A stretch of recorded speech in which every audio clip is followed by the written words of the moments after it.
Today we've really got a very interesting topic, and that of course is sacred sites, what they're about. I'll talk about some of the principles of sacred sites, and then I'll just share a few personal experiences that I've had in sacred sites around the world, and what I feel they're about, what I feel their message is, what I feel their power is about. A sacred site is not only about external places that have been created historically. We can also create a focused, concentrated space, which makes it possible to literally charge our space.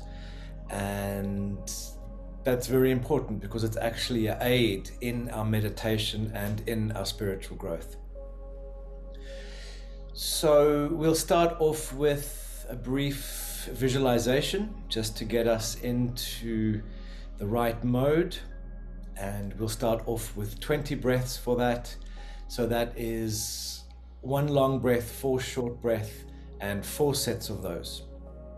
So let's close our eyes, sit up straight. We can breathe through the nose or the mouth. Let's take a long deep breath.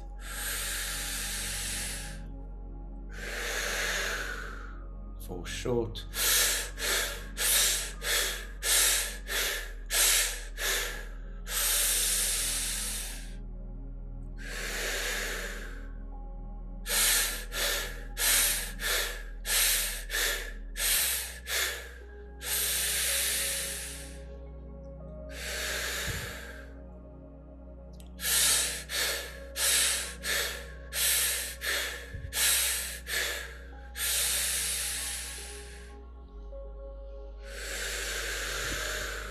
And then 1 more set.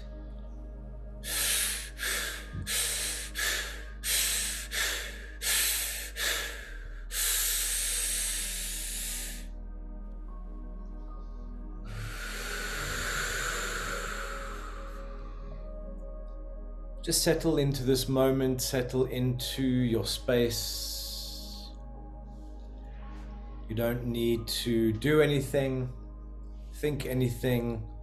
Just allow yourself to find silence, find quiet with yourself,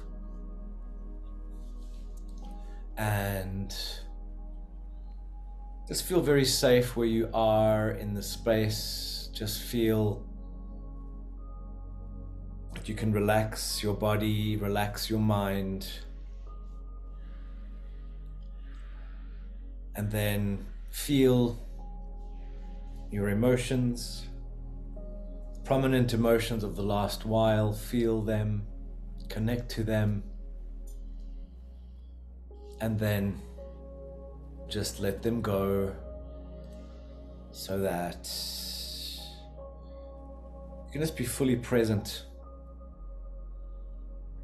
in this moment.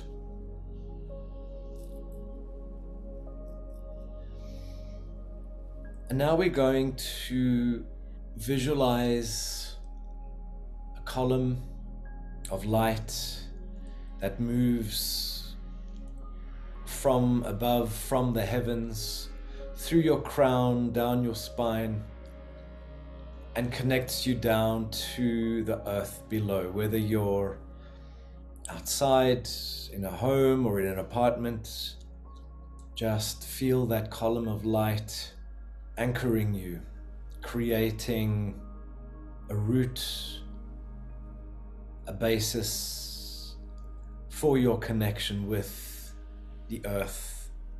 And this is your axis. This is your center.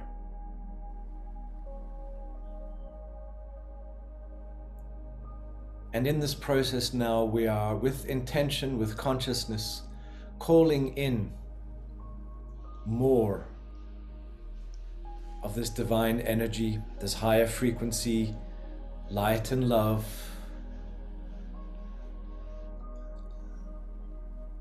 to move through the body, to connect heaven above and earth below, with our body as the intermediary. So just really feel how you feel even more present in your body, even more held in your body.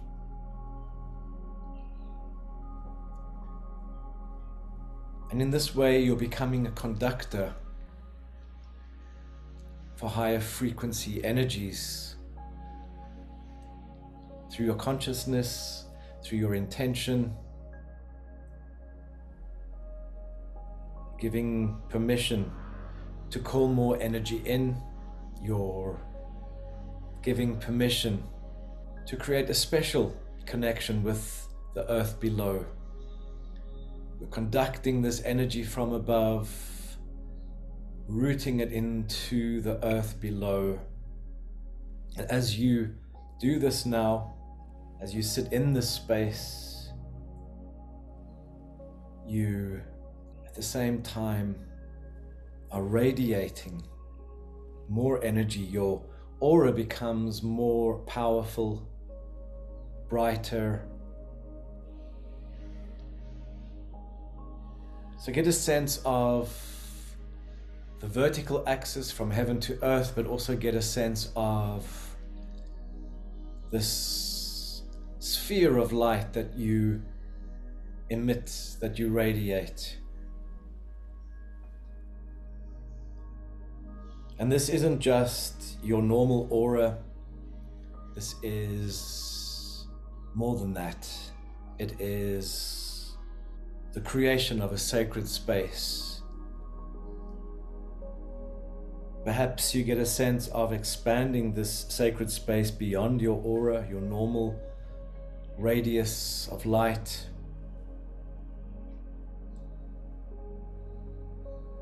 Perhaps you want this sphere of light to encompass the room or a larger space around you.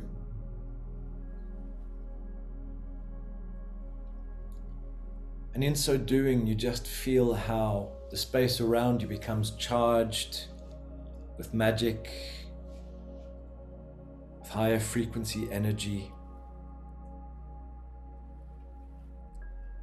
You feel very safe within this space.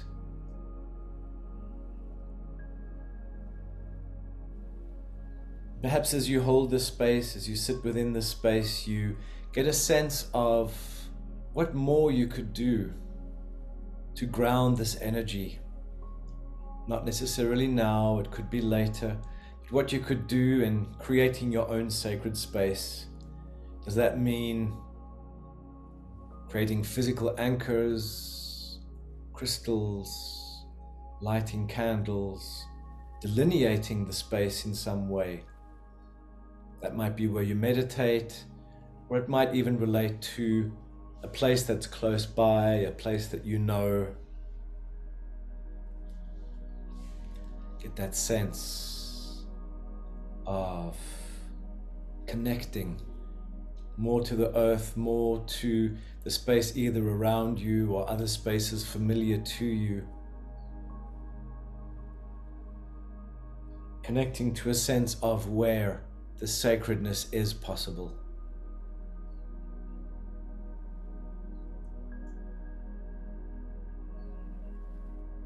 Take a few long, deep breaths now, just to call in even more of this energy.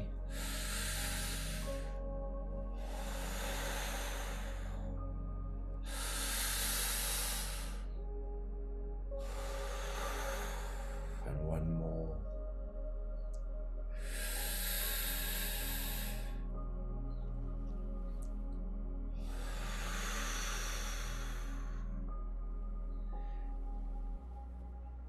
And now that you have a sense of this sphere around you,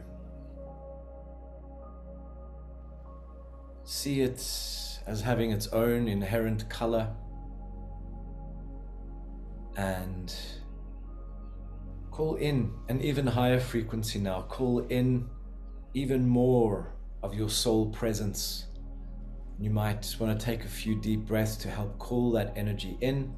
But as you do so, perhaps you notice how the sphere changes color, changes frequency in a subtle way.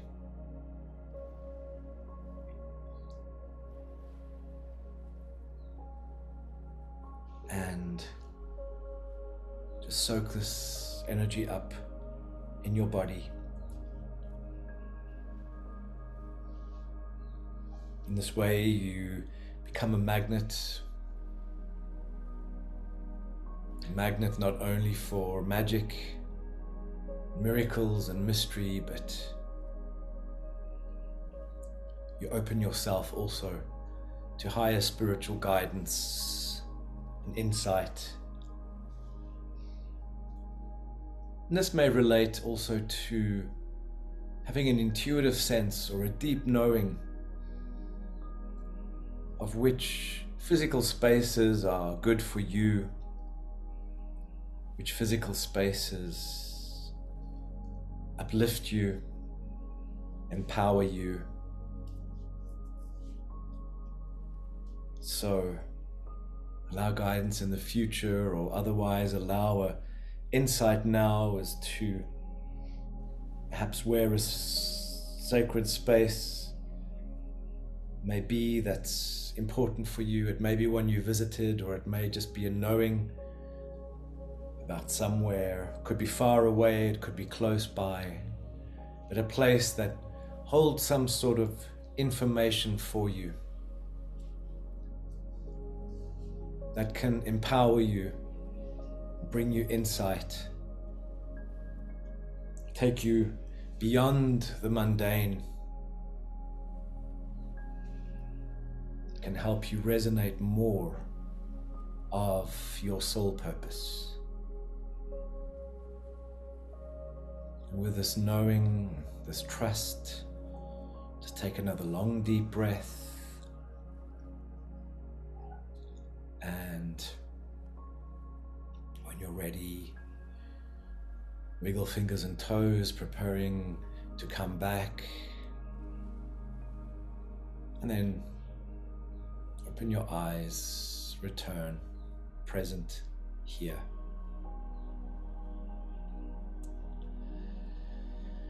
Good. So perhaps you gain some sort of insight as to where you need to go, or what places might hold some mysterious key for you.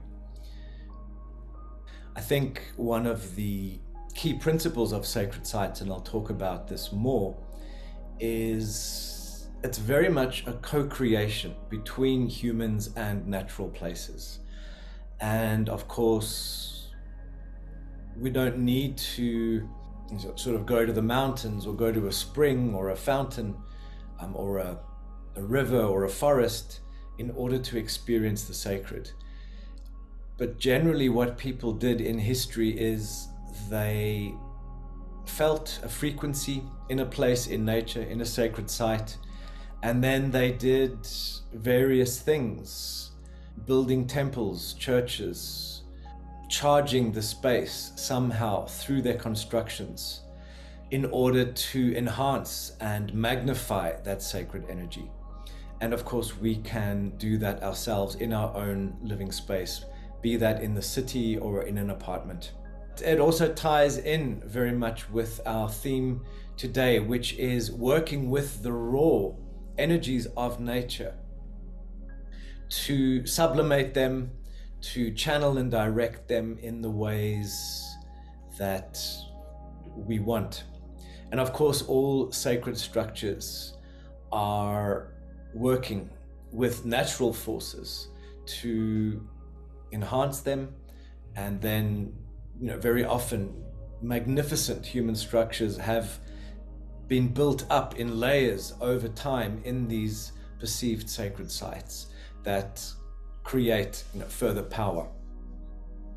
So I'm going to start by giving a little bit of a brief history, perhaps a bit of an alternative history of things, of the world, and then I'll go into some of the interesting and important places. But I'd like to start with speaking about Atlantis and Lemuria, or Mu, in the East, Southeast Asia. Atlantis is believed to be either in the Mediterranean or parts of the Mediterranean, or otherwise in the Atlantic Ocean between the US and Europe. So, of course, the lands of Atlantis and Lemuria have existed in mythology or in a collective memory for a very long time, and have been a great inspiration to people over the ages. And some people say that it's very outlandish and that it's myth and that there's no evidence of that. But I actually think there is quite a lot of evidence for these previous civilizations. I really do believe that human civilization is a lot older than sort of the more or less 5,000 years that the history books tell us. There, for example, are certain places like Yonaguni, which is underground pyramids and roads, kind of off Taiwan, where there are magnificent structures underwater. And there's also the famous Bimini Road in the Caribbean, close to the United States, which is considered to be also some evidence of Atlantis. But I don't think there was only kind of one Atlantis, or, Atlantis and Lemuria, these two different islands or civilizations. It's not even as if Atlantis was this huge continent in the middle of the Atlantic that sank completely. I think, first of all, these ancient continents or places may have existed a few hundred meters below sea level along the current coastlines.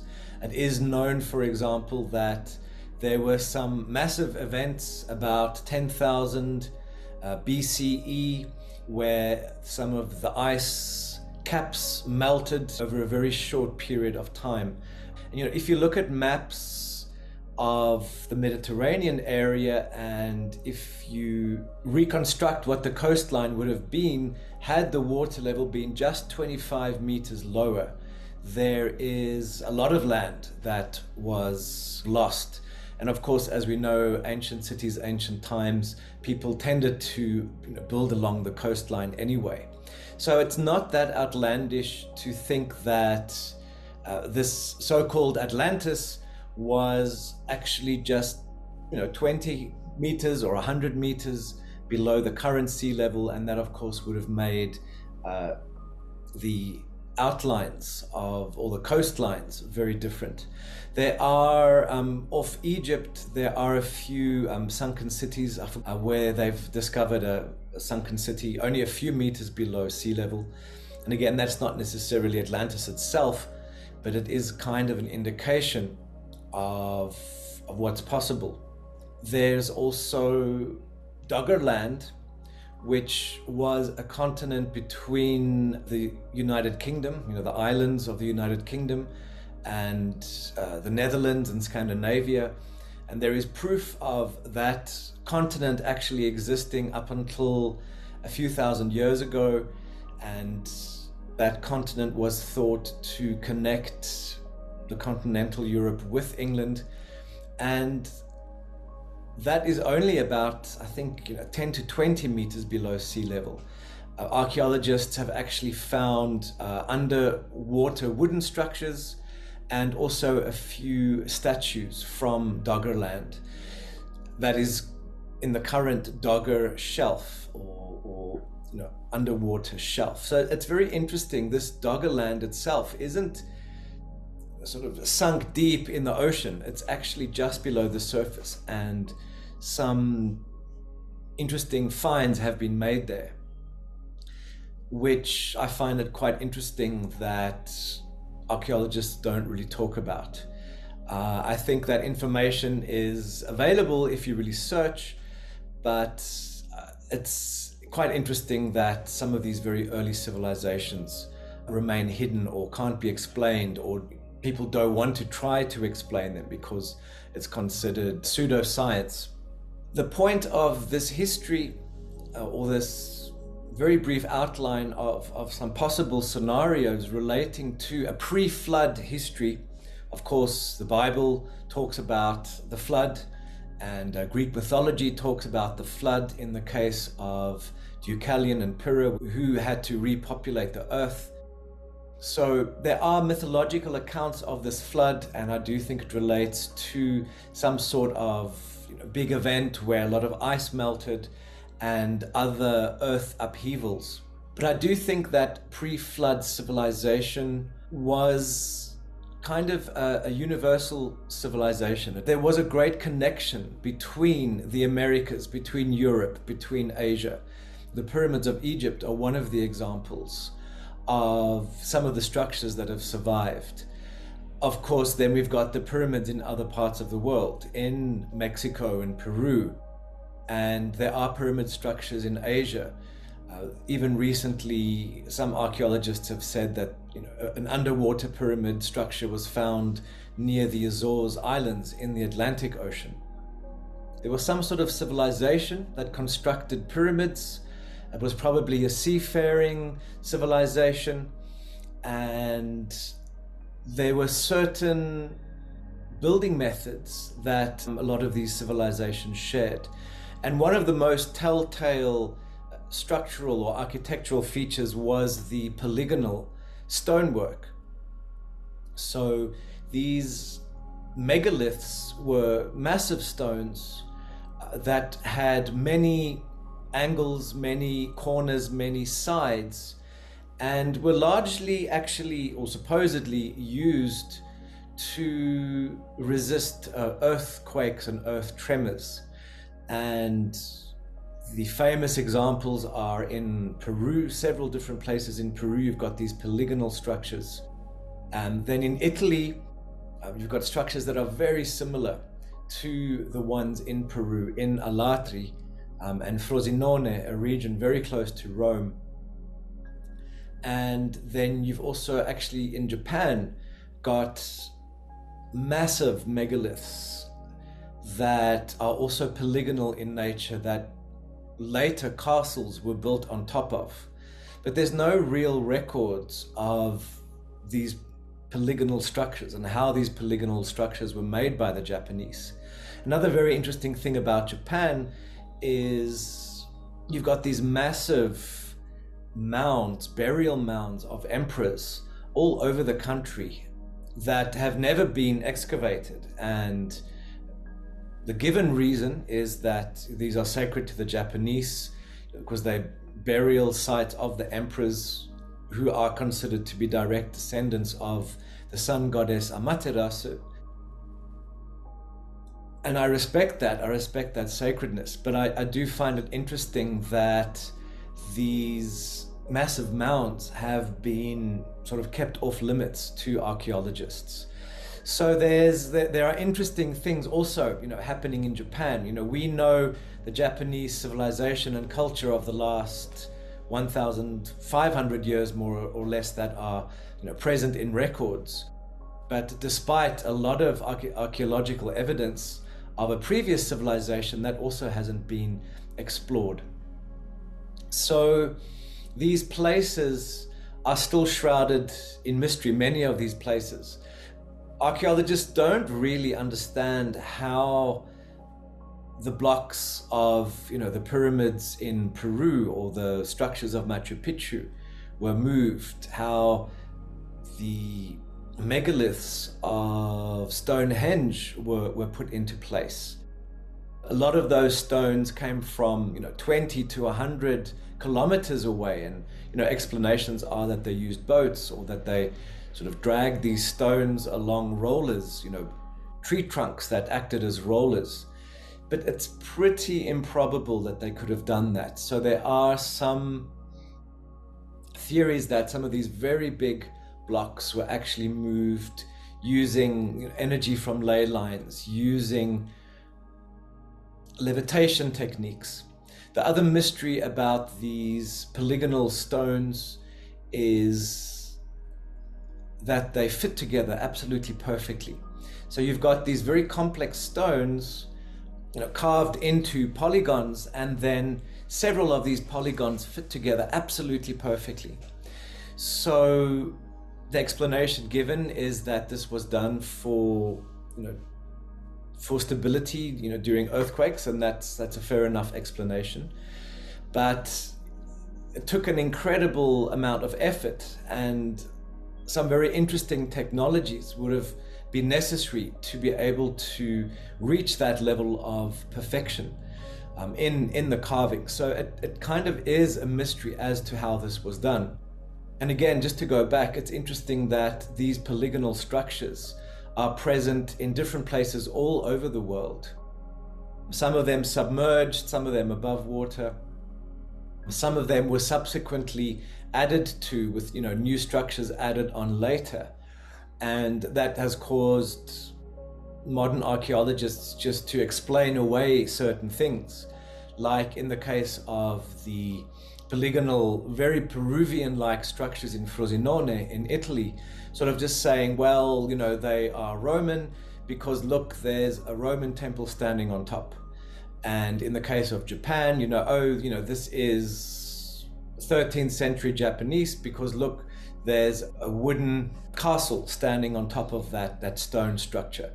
So it's interesting that there was this universal construction style and technique that's all over the world. And if people, I believe, could build these very sophisticated structures, they must have had other transportation methods that we don't know about, not the, let's say, primitive boats or carts that we now assume these people had 5,000 years ago or even 15,000 years ago.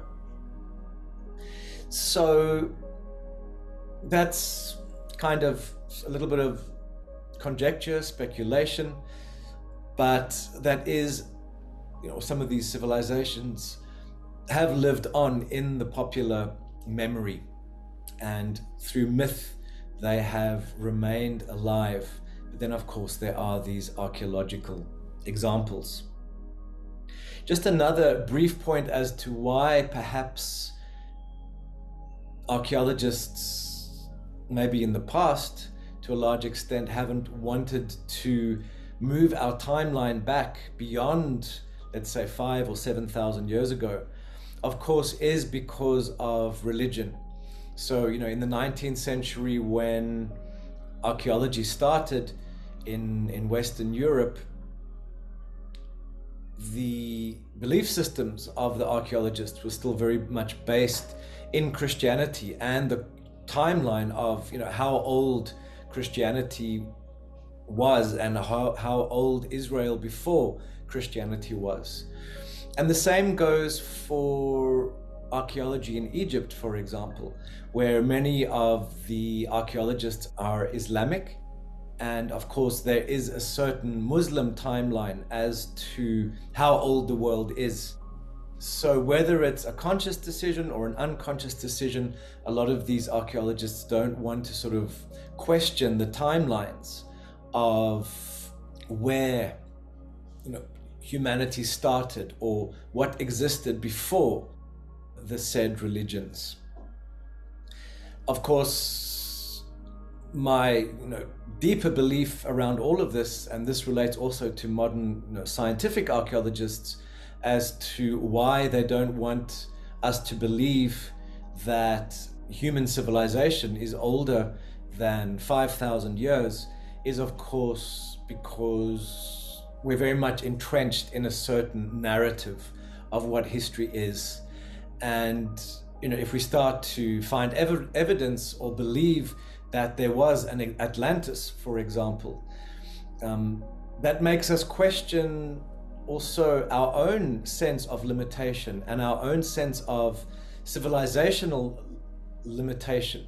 If we assume that there were certain massive cataclysmic events that took place maybe 10,000 years ago and during other times, one could assume that even these very high civilizations, if they collapsed, if their infrastructure collapsed, that people kind of had to start again. They had to start from scratch, and a lot of information and knowledge was lost, perhaps through conquest or just through lack or forgetting of skills or an inability to be able to work certain materials. And that in itself isn't that outlandish to imagine, because if you think, in our modern world now, if electricity stops and we have, water cuts and cities burned down with, let's say, books burning down, and we no longer have access to computers and the internet, we kind of all have to reinvent the wheel. Some of us might have certain skills that we would be able to make certain things, but for example, if we don't have access to electricity, we don't have access to high temperature kilns, for example, to smelt metals, and even very basic things, for example, like making paper or even producing food, we don't know how to do that. So there would be very massive interruptions to our way of living and what we find possible, just given the fact that we have lost so much very basic information in the modern world. Yes, we can Google something and look it up, but if we don't have access to those information tools, we can't do it. And of course, the most basic of those skills is, let's say, farming. If most of us don't know how to farm, and the primitive farming methods that we could sort of reinstitute wouldn't be enough to serve large populations. That's just another little contextualization of perhaps why civilization collapsed and what happened afterwards. But the important thing is, let's say there was this massive flood, the civilizations or the cultures afterwards would have remembered those stories of the fathers and mothers, of the grandparents, of the great-great-grandparents who lived in this other world, this other civilization, and the wonders of what they did. And apart from Atlantis and the Bible stories around the world before the flood, even, for example, Rome, which is much more recent in our history, that is also kind of a fabled land and a civilization where there was a lot of evidence of how things were before. And in the Middle Ages, there was this sense of loss, or the sense of there was this other possibility that in later years continued to inspire people. So I think the basic principle of sacred sites, as I said before, is to create or co-create with nature, with divine, and between the divine and humanity, to create places that were intensely charged and magnified in order for people to have more powerful spiritual experiences, more powerful connection to the divine or to other dimensions. And I really felt and experienced this very clearly in Peru, in places like Ollantaytambo and Machu Picchu, where you've got these temple structures made of polygonal stones, perfectly fitting into one another, these different stones, sort of on the sides of mountains or built around or over fountains that are spurting out of the mountainside. And of course, fountains for the ancient people were always considered to be sacred. They were always considered to be a manifestation of this sacred energy coming out of the earth, coming from a divine source. And in Peru as well, specifically in Ollantaytambo and other places, you've got examples of mountain faces where certain mountains look like the profile of a person or a god or a goddess, and where the Peruvian people then would notice these similarities and then enhance those similarities by maybe making the bridge of the nose more clear by carving out those profiles to make it more obvious. And this was the case with many stones, not only in Peru but in different places, which were carved to look like animals. And most importantly, of course, the alignments of all of these structures tended to be aligned according to the equinoxes, the solstices, aligned east-west, so that the power of the sun, the power of the solstices and equinoxes would align and would then charge these places with greater energy. One example in Peru is that accounts relate that the inside of many of the Peruvian temples were covered in gold leaf, and of course gold leaf or gold itself not only enhances and magnifies and purifies energy, but also light itself. So there are stories in Peru saying that on a very specific day, for example, on the summer solstice, certain openings in the temples were placed in a very specific way that the very first light of sunrise on the solstice or the equinox, depending on the place, would hit a certain spot within that temple. So if you imagine the hole is kind of here and there's a sacred object on the opposite side, that could be a mirror. And then if you imagine this temple that's covered in gold leaf, that very first light that enters the temple, that is then reflected throughout this gold coated inner space, would create a magnificent light, but also magnificent energy. There was a belief that that first light of the equinox or solstice was particularly pure, and that as that light entered in that very specific way, it could be contained and it could be used for very specific, let's say, magic, or for very specific purposes. Another similar example is the pyramids of Egypt. Some say that it was only later that the pyramids were used to bury the pharaohs. In fact, it was believed that the pyramids were generators or receptors of energy, and that what are now called burial chambers actually simulated a higher frequency energy, or created such a powerful energy there under the earth, with the pyramid itself generating and receiving cosmic energy, with this this tomb then becoming almost like an incubation space for people to undergo initiation, for people to learn what it is to attune their bodies and their beings to this higher frequency energy. Another example of that I've experienced myself is in Chavin de Huantar in Peru, which was also a pyramid structure, not in the same form as Egyptian pyramids, but a pyramid nonetheless. And at the bottom, or deep under the earth of this pyramid, which was placed in the mountains with very specific east-west alignments, where the sun rose above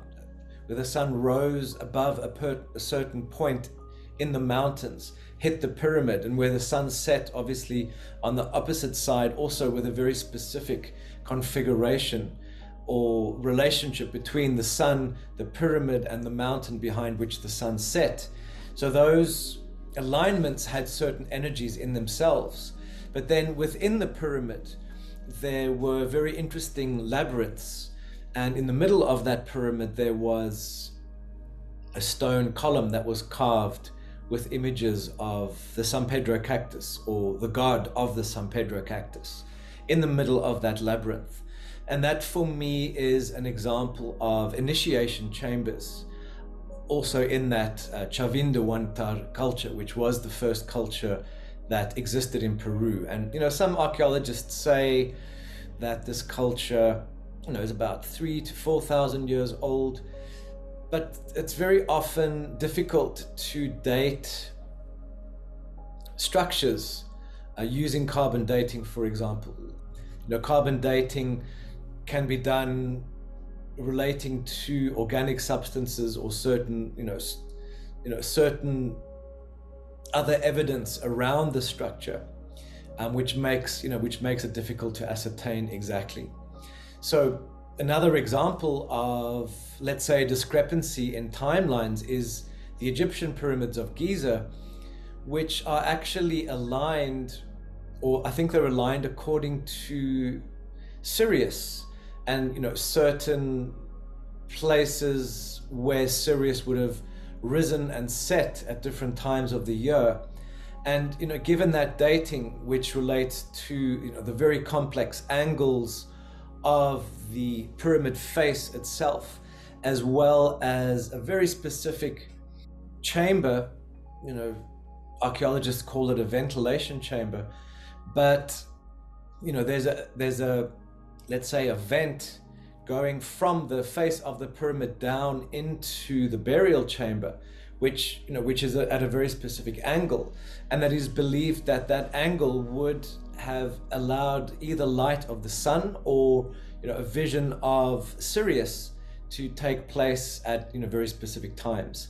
So given the alignment of the Great Pyramid at Giza, for example, it is believed that that pyramid is maybe 25,000 years old, not kind of 5,000 years old, given what archaeologists say. And archaeologists have perhaps dated that pyramid according to the remains of the mummies found there and the objects found inside, which could have been added later, but that doesn't necessarily mean that that is when the pyramids themselves were built. There was another very interesting case in Egypt with one of the temples of the love goddess Hathor, where, given the annual flooding of the Nile, 25,000 layers of Nile mud were excavated, which would imply 25,000 years, because the Nile does flood regularly every year. So that's maybe another example of sort of the greater age of some of those places in Egypt.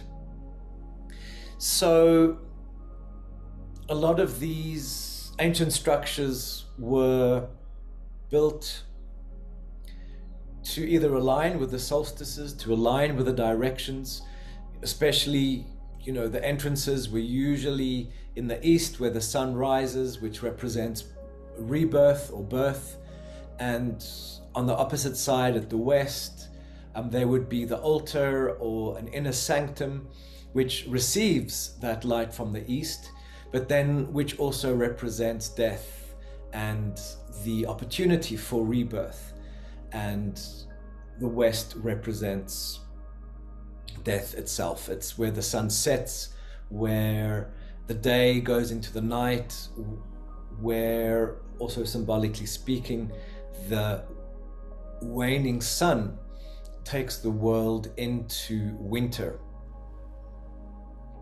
So another example on a larger scale of these sacred sites and these alignments is the Camino de Santiago, the pilgrimage in Spain, which goes from, let's say, the Pyrenees in Spain all the way to the west at the city of Santiago, but beyond that, the city of, or the place of Finisterre. And Finisterre means, in Latin, Finisterrae means the end of the world. And that actually is the westmost, or one of the westmost places in continental Europe. So even before the Camino de Santiago was Christianized, people from all over Europe understood that this was the westmost place on the continent, and they made the pilgrimage all the way there to that west place, which represents death, following the Milky Way, because it follows, in the heavens we have the Milky Way, which represents the path towards Sirius, which is the Death Star, let's say. But walking towards that Death Star, making a pilgrimage to that place, so that on the journey back, these people could be reborn. So, walking all the way to the west, the land of the dead, to within this lifetime, let's say, walk away our sins, or walk away our mistakes, or walk away our past, go to this holy place at the end of the world. And there are altars, Roman altars and older altars that have been found there, walking to this holy place, having an experience there, and then walking all the way back home in order to start a new life, to be reborn. So the Camino de Santiago is an example of a place, a sacred place that was constructed with a sort of greater geographical knowledge. It wasn't just, let's say, a mountain that was particularly powerful or a river. It was a whole sort of geographic swathe. And, you know, along the way, along this pilgrimage route, you know, different cities and temples and churches were built. And incidentally, most churches in Europe, for example, have been built on previous temples. And, you know, many of those temples were just repurposed in order to serve a new function. But, you know, these original temples were usually built on sacred wells or fountains or other, you know, mountaintops, sacred places.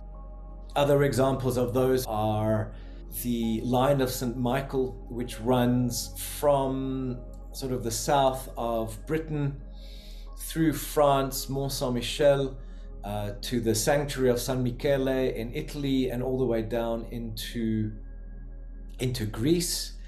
And what's interesting about that line is, you know, it spans thousands of kilometers, but it's pretty much a straight line. You know, there's a deviance of only about 14 kilometers between the different sanctuaries along this line, all of them dedicated to St. Michael.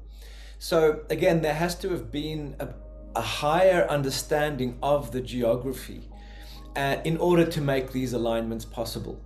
And, you know, these alignments weren't, you know, coincidental. They were according to ley lines, or they were according to a bigger plan. Another example of that is the Rose Line in France. And whereas today the Greenwich line is, you know, the 0 point of the world, up until about 1888, the 0 line wasn't in Greenwich, it was actually in Paris. And that was called the Rose Line. And along that Rose Line were placed several obelisks coming from Egypt, and also the modern pyramid of the Louvre is there. And what's very interesting about that Rose Line is in the north of France, that Rose Line kind of hits where the coast and Belgium meet. That line goes through Paris, and then it runs through to where the border of France and Spain meet the Mediterranean Sea. So that line kind of cuts France in two, with Paris right in the middle. And what's interesting about that is Paris itself didn't necessarily have any overwhelmingly interesting or, let's say, spiritual features from a superficial perspective. You know, there weren't rock formations or, you know, other interesting springs there. But what does make Paris interesting and powerful is that it was there on that Rose Line, kind of right in the middle of France. And along that Rose Line, there are several other very important cathedrals and monasteries, which does attest to some sort of, you know, very powerful esoteric knowledge and alignment. Which kind of brings me to the next point, which is going back to this co-creation of, you know, between nature and humanity. This co-creation wasn't only about, let's say, having a spiritual experience within a temple. This co-creation also took place in terms of nation building, building certain pyramids, towers, temples in certain places to generate energy, to receive energy from the heavens in order to make that realm more powerful, or that city more powerful. A lot of these places were obviously built with great expense and great human effort, and they weren't just built, you know, to build a pretty church or, you know, to make a nice castle. They were actually built with magical intention for protection or to increase prosperity, you know, to increase the power either of the king or of the realm or of the temple of the church. So they weren't built just for aesthetic value. They were built to create an environment and to create a field of energy, either of protection or of enhanced energy. So it's an incredibly powerful way to harness the energy of the earth, harness the energy of the heavens in order to create a kind of heaven on earth. And, as many of you know, one of the themes that I'm really working with a lot is this principle of heaven on earth. And heaven on earth, on the one hand, is us holding an inner state, holding a certain frequency that makes us resonate with a different reality. But of course, when we add external power objects to our inner state by creating an external state, we are held and protected within this higher frequency, within this heaven frequency that we are creating. A few more examples of that, of alignment, which again I find very interesting, is that there are certain cities like Alatri in Frosinone in Italy, which reflect the constellation of Gemini. And just as today, we're kind of in the age of Aquarius, given the precession of the equinoxes. The previous age was the age of Pisces, more or less from the year 0 until the year 2000, 2012. And then before then, we had the age of Aries and the age of Taurus. And then before that would have been Gemini. And it's kind of interesting that the city of Alatri is built to reflect the constellation of Gemini. That might also give some sort of indication that the Gemini constellation was prominent at that time, and that they built the outlines of that city to reflect that constellation. Each astrological age lasts about 2,000 years, so that takes that place back about 8,000 years.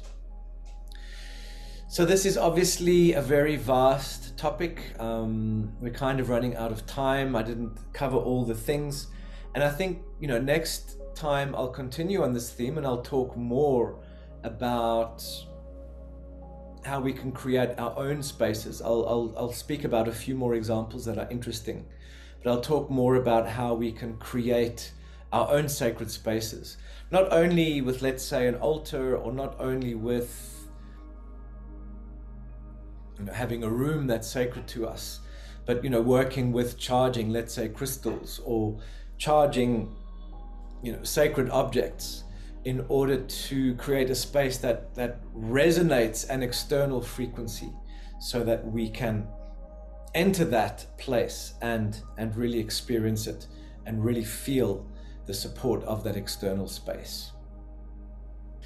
So thanks everyone, and then next time we'll continue on this topic. It is such a vast one, and it's such an important one, because we live in a world where kind of prefabricated cities are created with very little intention other than just creating a shelter.